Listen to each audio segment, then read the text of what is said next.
प्रणाम, नमस्कार। बहुत स्वागत है आपका उस कार्यक्रम में जिसका नाम है हे प्रभु आनंद दाता। और जैसा आप जानते हैं कि इन दिनों प्रयागराज में कुंभ निरंतर आगे बढ़ रहा है और इसी कड़ी में हम भी प्रयास कर रहे हैं कि कुंभ कथा को लेकर अपने इस कार्यक्रम में आगे बढ़ें और उससे जुड़े जो चिंतन दर्शन और तत्व से जुड़े विषय हैं उनको लेकर हम आगे बढ़ें। मैं भी करीब करीब 5-6 दिन प्रयागराज रहा, कुंभ में रहा और उस 30-40 किलोमीटर 45 किलोमीटर के कुंभ क्षेत्र में जहाँ पूरा कुंभ मेला विस्तारित है, अगर आप किसी ऊंची जगह खड़े होकर, जो लोग प्रयागराज से परिचित हैं, जाते रहे हैं, वो जानते होंगे कि थोड़ा सा ऊंचाई पर है लेटे हुए हनुमान जी का मंदिर। वो थोड़ा ऊंचाई वाला क्षेत्र है। वहाँ आप जब देखते हैं, विहंगम दृश्य मेले पर डालते हैं, तो दूर दूर तक ऐसा लगता है कि कोई भगवा पताका लहरा रही है, क्योंकि चारों तरफ जो वहाँ बहुसंख्य समाज है वो है साधु समाज, जिसने वैराग्य का वस्त्र यानी भगवा पहन रखा है। भगवा त्याग का भी प्रतीक है, भगवा शौर्य का प्रतीक भी माना जाता है। आखिर संसार को छोड़ने से बड़ा शौर्य और क्या होगा। शौर्य ही तो दिखाना है जब आप विषय से मुक्त होते हो, माया से मुक्त होते हो और आप अपने ज्ञान रूपी, भक्ति रूपी तलवार से आप अपने विषय रूपी मोह और अज्ञानता को काट कर जब साधु का चोला धारण करते हो। विवेकानंद के मन में क्या आया होगा। आप और हम तो इसी में उलझे रहते हैं कि जैसे इस कुंभ में उलझे थे, मोनालिसा, बहुत सुंदर आंखें हैं, और अरे इस सन्यासी ने तो 50 लाख का पैकेज छोड़ दिया। क्योंकि हमने सीखा क्या है, 50 लाख, 1 करोड़, 2 करोड़, 5 करोड़, एक फार्म हाउस, बहुत अच्छे भव्य पार्टी, ये क्या हमारा ज्ञान का तत्व है। और दूसरी तरफ एक सन्यासी है जो हंस रहा है इन सब चीज़ों पे। बाबा जी बड़ा भव्य फार्म हाउस बनाया है, ये जो आए ना उद्योगपति महोदय, वो बिल्कुल फैला हुआ भाई साहब, वहाँ एक नहर भी है भाई साहब। बाबा जी हंसते हैं, हम वैरागियों के लिए इसका क्या अर्थ है। आएंगे देखेंगे। लेकिन इससे मुक्त होना, आप सोचिए ना, मैं खुद अपने से प्रश्न पूछता हूँ कि क्या मैं ये सब छोड़ सकता हूँ, तो जवाब आता, पागल हो क्या, कहाँ जाओगे छोड़कर, कौन तुमका पोषण करेगा, कहाँ रहोगे, इतनी सुख सुविधाओं की आदत है। लेकिन ये साधु कौन है? जो कोई रिटायर्ड कर्नल है, कोई रिटायर्ड एग्जीक्यूटिव इंजीनियर है, कोई रिटायर्ड आईएएस अधिकारी हैं, कोई सामान्य ही है, बहुत कम पढ़े लिखे हैं, लेकिन सब में एक कॉमन बात है कि बहुत हुआ, प्रभु नहीं, अब उनके बिना मिलन के ये शरीर नहीं छोड़ना है। साहब ये तो ईश्वर के बिना तो ये भाव आना संभव नहीं तो 140 करोड़ का देश ही वैरागी हो जाता। लेकिन कुंभ में जब ये वैराग्य का तत्व दिखता है तो मन में ये बात जरूर उठती है, मेरे मन में भी उठी, कि आखिर साधु जो है, साधु शब्द, साधु का संसार को छोड़कर लेकिन संसार में रहते हुए संसार को त्याग, वैराग्य और प्रभु क्रीड़ा की तरफ ले जाना, इससे बड़ा कार्य क्या होगा। तो मैं तो अज्ञानी हूँ, घुमा फिरा रहा हूँ, शब्दों की जलेबी लपेट रहा हूँ बार बार। इस पर कथन जिनका महत्वपूर्ण है वो तो एक ही हैं, हमारे अद्भुत विद्वान वक्ता, भगवत गीता के अध्येता, मानस मर्मज्ञ प्रोफेसर डॉक्टर सुरेंद्र बिहारी गोस्वामी। प्रणाम कर रहा हूँ डॉक्टर साहब, विषय आपके सामने है। आप बिल्कुल खो गए थे बोलते समय, और मैं देख रहा था कि वो जैसा आप कहते हैं वो चित्र मेरे सामने आ रहे थे सारे प्रकार के जी। अब शरद जी ये समझिए कि सोशल मीडिया के जमाने ने पहले बहुत सारी घटनाएं घटित होती थी, लेकिन वो हमको विदित नहीं होती थी। लेकिन अब सोशल मीडिया की प्रक्रियाओं में लोगों ने इनकी प्रक्रियाओं को बिल्कुल पास से देखा। वो देखिए ये नागा संत कैसे होते हैं, हर घर में देखा नागा संत हैं, ये फलाने ऋषि हैं, ये फलाने मुनि हैं, इत्यादि इत्यादि। तो मैं इन सब जो संज्ञा सूचक शब्द हैं उनके संदर्भ में भी पिताजी से वार्तालाप किया करता था। वो पिताजी बड़ी सहजता से उसका लोकोपयोगी शाब्दिक अर्थ मेरे सामने कहते थे। मैंने उनसे पूछा संत कौन है, तो उन्होंने कहा जो सहज हैं वो संत हैं। इससे बढ़िया क्या जो सहज हैं वो संत हैं, पिताजी ये कहते हैं। मैंने कहा अच्छा साधु कौन है? बोले जो साधना करता है वो साधु है। तो मैंने कहा साधना कौन सी साधना करता है? तो बोले वो साधना उस छुपे हुए विषय वस्तु को प्रकट करने के संदर्भ में, जानने के संबंध में अपने नेत्रों से सफाई करके माया की पट्टी हटाकर जो देखना चाहता है वो साधु है। ध्यान रखिएगा। फिर मैंने उससे पूछा ऋषि कौन है? तो बोले जो ऋत को जान जाता है वो ऋषि हो जाता है। किसको जान जाता है? ऋत ऋत ऋतम पबंतो सुकृतस्य लोके। ऋत यानी सत्य। जो सत्य का अनुसंधान करता है वो ऋषि होता है। जो सत्य का अनुसंधान कर लेता है वो ऋषि होता है। तो मैंने कहा पिताजी ये इनके वस्त्राभूषण, बोले ये भक्ति का आवरण ओढ़े होते हैं, जिसे हम भगवा कहते हैं। भक्ति का आवरण है वो, भक्ति का, अर्थात निर्मल निष्क्रमण मन का प्रतीक है। इसलिए ये वस्त्र जो है, पीतांबरी धारण करते हैं प्रभु राम, पीतांबरी धारण करते हैं प्रभु कृष्ण, जितने भी पीतांबरी धारण करते हैं वामन, पीतांबरी धारण करते हैं परशुराम। तो जो पीतांबर चोला जिसने धारण कर लिया वो वैराग्य का प्रतीक तो आपने बना दिया, लेकिन भक्ति का आवरण है, निष्क्रम, आपके संक्रमण रहित मन का आवरण है। उसका मन निश्चल हो जाता है, बिल्कुल निश्चल। तो मैंने कहा पिताजी संत फिर आते जाते कैसे रहते हैं, कहाँ मिलते हैं? उन्होंने बहुत अच्छी बात कही। तुलसी बाबा इसको और बहुत अच्छे ढंग से कहते हैं, संत उदय संतति हितकारी। उदय संतत हितकारी। संसार के लिए संत का प्रकाट्य होना वैसे ही हितकारी है, जैसे सूर्य का उदय होना, जैसे चंद्रमा का उदय होना, जैसे अग्नि का प्रकट हो जाना। आपके अज्ञान तम को हटाने के लिए, आपको शीतल छाएं देने के लिए, आपके जीवन में दिव्य प्रकाश देने के लिए, आपकी साधना, आपके तप को बल देने के लिए संत उदित होते हैं। और संत उदित होते हैं, ध्यान रखिएगा, प्रकट नहीं होते। संतत्व तो उदित होता है आपके अंतर्मन में। तो कब आपके अंतर्मन में उदित हो जाता है? तुलसी बाबा तो संत की आराधना करते करते हैं, लेकिन असंत की भी करते हैं। मैंने पूछा क्यों कर रहे हैं? पिताजी ने कहा असंत से ही तो संत की यात्रा होती है। ध्यान रखिएगा, संसार में असंतत तो हमारे अंदर भरा हुआ है, क्योंकि हम संस्कृत मूल सूल प्रदनाना में लगे हुए हैं। संसार के जितने भी ताप हैं ये हमारे को जब बेचैन कर देते हैं और इनके विरुद्ध जब हम जय प्राप्त कर लेते हैं, तब ध्यान रखिएगा इलास्टिक उतना ही खींच सकता है जब तक टूटे ना। तो जीवन में तनाव का क्रम जब टूट जाता है तो जो कुछ उदय होता है वो संतत्व है। तब आप मुक्त हो जाते हैं, मुखरित हो जाते हैं, भय खत्म हो जाता है। फिर आप उस आश्रय दाता करुणा निधान के आश्रित हो जाते हैं। फिर संसार आप में आपको प्रकृति नित्य करते दिखती है, फिर घट घट में वो दिखाई पड़ता है। फिर आपकी दृष्टि सम हो जाती है, फिर आपके मन में किसी प्रकार का विकार नहीं होता। फिर आपको इसकी भी प्रतीक्षा नहीं होती कि मैं संत हो गया। संत नहीं होता।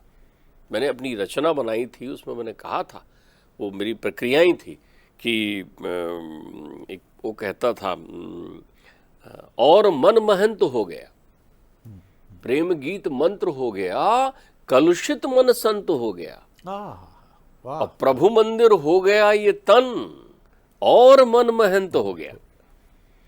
तो आप समझिए आपके मन में महंती आ जाती है, फिर आपको किसी का भय नहीं होता, कोई चिंतन नहीं होता। लेकिन ये घटना कब घटती है, कब ये संतत्व तो आपके जीवन में प्रवेश करता है? बाबा प्रेरित करते हैं। कई लोगों ने कहा नहीं उन्होंने तो संत असंत की वंदना इसलिए की ही कि असंत भी उनकी वंदना से प्रसन्न हो जाए। बहुत सारे लोग कहते हैं नहीं जो असज्जन पुरुष है, जो सज्जन नहीं है, सज्जन जो शांत है, जो तुष्ट है, जो पुष्ट है, जो अभिमान रहित है, जो सरल है, जो आर्जव है, वो संत है। उसको सिद्ध सिद्ध समोभूतवा, निंदा से वो प्रसन्न नहीं होता, प्रशंसा से वो खुश नहीं होता, मान मिलने पर भी वो सहज बना रहता है, अपमान मिलने पर भी वो उतना ही सहज बना रहता है। उसके पास ना निंदा ना स्तुति कुछ नहीं होती, कुछ नहीं। इन चीजों से बेपरवाह हो जाता है। वो जान जाता है कि नश्वर जीवन है, नश्वर काया है, मैं नश्वर नहीं हूं, मैं अनश्वर हूं, अनादि अखंड अछेद अभेद परमात्मा का अंशभूत हूं मैं। तो संतत्व की भावना आ जाती है। तब तनावों से घेरता नहीं, परेशान नहीं करता, माया उसको बांधती नहीं, माया उसके पास से निकल जाती। वो प्रणाम करता है, प्रणाम कर रहा हूं देवी, माया प्रसन्न होती। तो बाबा लिखते हैं बंदहु संत असंत समाजा। फिर वो उसकी विशेषता बताते हुए आगे लिखते हैं, मिलत एक दारुण दुख दीना और बिछड़त एक प्राण हर लीना। देखिए क्या कितना अच्छा संयोग है, संसार संसार से मुक्ति। वो कहते हैं मैं दोनों को प्रणाम कर रहा हूं और विशेषता बता रहे हैं। एक, मिलते ही हमको हमारे जीवन में दुख आ जाता है, वो हमें विषय रूपी सूत्र देते हैं, वो हमें अशांत कर देते हैं, वो निंदा करते हैं हमको मिल करके, वो चुगली सिखाते हैं हमें, वो झूठ बोलना बेईमानी करना सिखाते हैं, वो द्वेषी बना देते हैं हमको, संसारी होते हैं। तो मिलत एक दारुण दुख दीना, हमें लगता है काहे मिला भैया, हमारा दिन खराब कर गया। दूसरे, बिछड़त एक प्राण हर लीना, और संत जब जाता है दूसरा सज्जन, जो जिसके मिलने से हमको परम शांति मिली थी, शीतलता की छांव में बैठ गए थे आप। तुलसी संत सुअंब तरु, फलहि फुलहि परहेत, इतते वे पाहन हनत उतते वे फल देत। संत त्रिकालदर्शी भी होते हैं, और संत अपनी उस त्रिकालदर्शिता को, उस आनंद को, उस सिद्धियों को, उस प्रक्रियाओं को जो सहज भाव से उनके पास आ जाती है, बेचते नहीं है, विक्रय केंद्र नहीं होता उनके पास। तो संत की तो एक ऐसी उपमा, आप एक बात समझिए, कैसी उपमा। देखिए संत तक पहुंचा रहे हैं मनुष्य को, चौपाइयों का एक सुमति भूमिथल, सुमति भूमिथल, सुमति जो है सुमति, सुंदरमति, विवेक, सुजान, अति विचित्र रघुपति चरित, और जान ही परम सुजान, सुमति भूमिथल। वो सुजान जो हो जाता है, जो अति विचित्र की भी विचित्रता को जान जाता है, तो वो ऐसी सुजान बुद्धि उर्वरा भूमि बन जाती है उसके लिए। देखिए कितना संत उदित, कितना बढ़िया उसकी भूमि। सुमति कब हुई? सुमति। आप बनाओ ना उपजाऊ भूमि, कौन सा? मन को उपजाऊ भूमि बनाओ। उसमें मन की उपजाऊ भूमि में कब होगा? मति है, लेकिन मति भ्रष्ट हो गए तो अनुपजाऊ हो गई, उर्जरा भूमि हो गई, खरबरी भूमि, कुछ नहीं उगेगा उसमें, कुछ नहीं उगेगा, कहीं से उसमें शीतलता नहीं आएगी। तो सुमति भूमि थल और हृदय अगाध हो। सुमति भूमि थल हृदय अगाध, साधु समाज उदिद घन साधु, संत समाज उदिद, संत समाज उदिद घन साधु। साधु का कितना सुंदर। संत समाज क्या है? उदित, सागर की तरह है संत समाज। अच्छा, संत समाज सागर हो गए तो सब इकट्ठा हुए ना कुंभ के मेले में, सागर की तरह इकट्ठा हो गए वहां पर। तो वहां क्या हो रहा है? सुमति भूमि थल, एकदम सुंदर, खाली भूमि नहीं, सुमति हो गई है। तो हृदय आपका विशाल श्रद्धा युक्त अगाध उसमें वो बन गया है स्थान। अब आपको भरना है उसको, तो किससे भरेंगे? उदित से। संत समाज आ गए वहां भरने के लिए, उस भराव में संत समाज आ गए। संत समाज उदित घन साधु। अब ऊपर जो है चारों ओर मेघ छा गए। कौन? साधु मेघ बनकर आ गए। क्या व्याख्या, साधु मेघ बनकर आ गए भाई वो। और वो क्या कर रहे हैं? बरसई राम सुजस बरबारी। अब राम नाम का जस वर्णन कर रहे हैं, तो उससे वो वर्षा हो रही है। बरसई राम सुजस बरबारी, ऐसी आस्था की वर्षा हो रही है, ऐसी वर्षा आनंद की हो रही है, ऐसे शुद्ध चित्त हो गए। श्रद्धा अग्नि शब्दते श्रद्धा हुई ते हवि, श्रद्धाम बगस मुर्दनी वत्सा वेदयामसी। संत आपके जीवन में श्रद्धा दे देते हैं। तो जब आपके जीवन को श्रद्धा आ जाता है, आपकी नास्तिकता तिरोहित हो जाती है। जब आप आस्थावान बन जाते हैं अपने जीवन में, तो क्या होता है? फिर उस आनंद की वर्षा होती है, मधुर, मनोहर, मंगलकारी। तो संत तो सदैव मंगलकारी हैं। अगर आपके जीवन में संतत्व आ गया, संतत्व के भाव का उदय होना, जैसे गहन रात के अंधेरे में सूर्य का उदय हो जाना हो जाता है, जैसे अंधेरे तम को नाश करने के लिए कृष्णाणु का प्रकट हो जाना होता है, जैसे घोर तप्त रात्रि में शीतल पूर्णिमा का चंद्रमा आ गया हो, ऐसा हो जाता है आपके जीवन में। संत, ऋषि, साधु भाव है, भाव है जो आपके हृदय में प्रवाहित होकर आपके रूप को स्वरूप में परिवर्तित कर देते हैं। क्या आपने कभी अनुभूति किया कि आपका हृदय संत स्वरूप हो गया है, संत जैसा हो गया है? कब? जब आप विकार रहित हो जाते हैं तो संत स्वरूप हो जाते हैं। जब किसी स्त्री को देखकर, मनोहारी स्त्री को देखकर आपके अंतर्मन में मातृत्व का भाव आता है, संत हो गए। जब किसी कन्या को देखकर पुत्री का भाव उत्पन्न होता है, संत हो गए। जब आपकी इंद्रियां विचलित नहीं होती संसार में, जब आपके पास से लोभ चला जाता है, आपको लोभ भी नहीं रहता। वो मणि पड़ी हुई है साहब, हनुमान जी को दिया है कितने प्रेम से मैया सीता ने, महामणि। सहजता और निर्लोभता का कितना सुंदर उदाहरण है। आप देखिए हनुमान जी की सहजता देखिए, संतत एकदम सहज हैं। कैसे उनने देखा मैया मांग भर रही है, बोले माँ ये मांग क्यों भर रहे हो? अरे बोले, अब उनने कहा ये बाल ब्रह्मचारी हनुमान जी को क्या समझाऊं, ठिठोली पे तो बैठी रहते थे ना एकदम, मैया ये क्या लगा लिया आपने लाल लाल। और बोली ये जितना लंबा रहता है ना उतना तुम्हारे ठाकुर जी की आयु बढ़ती है। अच्छा जितना लंबा रहता है, हाँ, और वो खुश भी होता है।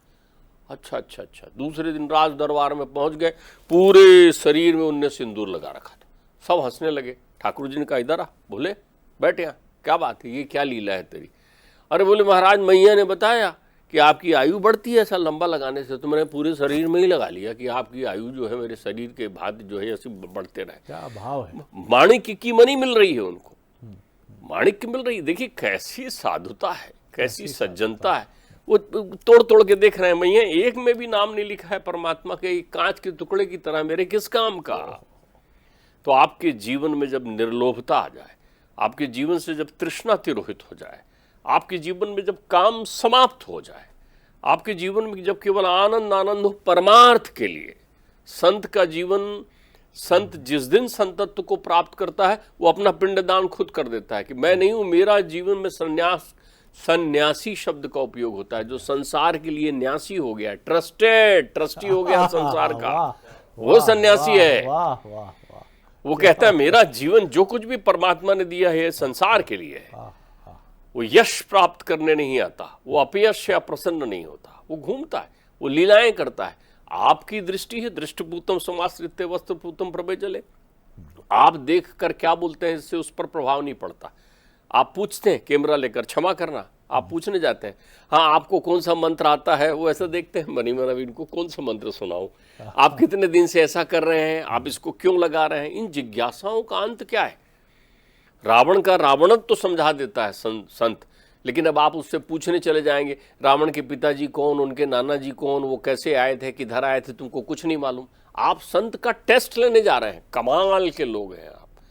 आपकी असहजता इतनी चली गई, आप उस मेले में भी काम ढूंढ रहे हैं। सही बात, ध्यान रखिएगा, राग लेकर भ्रमण कर रहे हैं, वहां अनुराग की वर्षा हो रही है। हम कह रहे हैं, संत कह रहे हैं भैया देखे रहे ना, कोई भरोसा नहीं किस डगर में, किस गली में, कहां पर कौन से देवता स्वरूप में मिलना है तुमको। तुम्हें करुणा दिखी मेले में, तुम्हें दान दिखा मेले में, देखो ना करुणा कहाँ है, दान कहाँ है, भक्ति कहीं वहां नित्य तो नहीं कर रही है, ज्ञान और वैराग्य वहां स्नान कर रहे हैं, तुझे नहीं दिख रहे हैं वहां पर। तुझे वो वस्त्र दिख रहे हैं कि देखो ये वस्त्र पहन कर आए हैं, ये ऐसा स्नान कर रहे हैं। कहाँ देख रहा है पगले, यहाँ देख, क्योंकि संतत तो तेरे हृदय में ही प्रकट होगा। क्या पता तुझे सत्य की तलाश हो और तू ऋषि बन जाए, क्या पता साधना का मन तेरा करे तो तू साधु हो जाए, क्या पता तू सहज हो जाए रे तो संत बन जाए। क्या बात है डॉक्टर साहब, अद्भुत है, अद्भुत है, अद्भुत है। सच बात है कि मणि माणिक धन संपदा काम क्रोध लोभ मद में उलझी आंखें क्या समझेंगी संत को। वहाँ भी हम अपना संदेह रूपी सर्प लेकर जाते हैं कि अरे ये लोग भी बहुत ऐसा थोड़ी, जो दिखता है होता थोड़ी है। यानी आपकी जो दृष्टि है, जिस पर पर्दा पड़ा है, आपने उस पर्दे का विस्तार सारे जगत में कर दिया। न चिकित्सक अच्छा है, न राजनेता अच्छा है, न पत्रकार अच्छा है, न शिक्षक अच्छा है, न संत अच्छा है। ईश्वर के लिए भी अब तो लोग खुलकर कहने लगे हैं, क्योंकि आप जर्नलाइज करके, इसको सामान्यकृत करके अपने आचरण पर पर्दा डालना चाहते हैं। सब खराब हैं तो हम भी खराब हैं, हम कैसे अच्छे होंगे। अब हमसे क्यों उम्मीद करते हैं?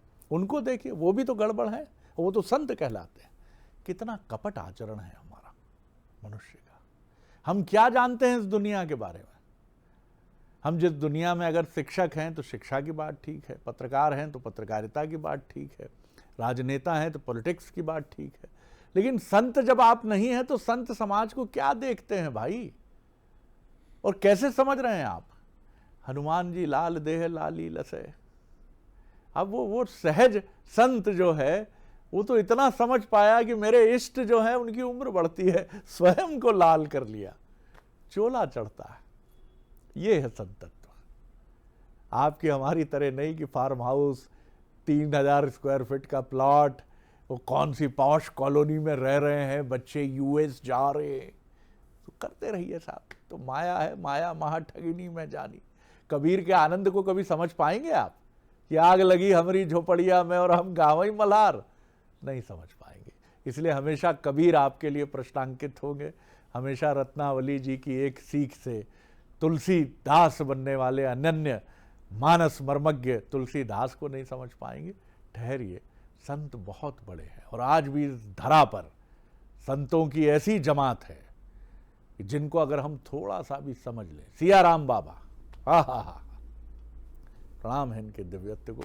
और एक ऐसे ही गुरुदेव हमारे सामने हैं, प्राध्यापक हैं, अपना काम पूरी ईमानदारी से करते हैं, लेकिन उसके अलावा एक और दायित्व उठा रखा है।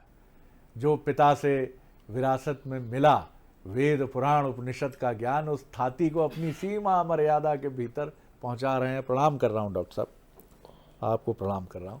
अगले एपिसोड में एक और विषय लेकर उपस्थित होंगे।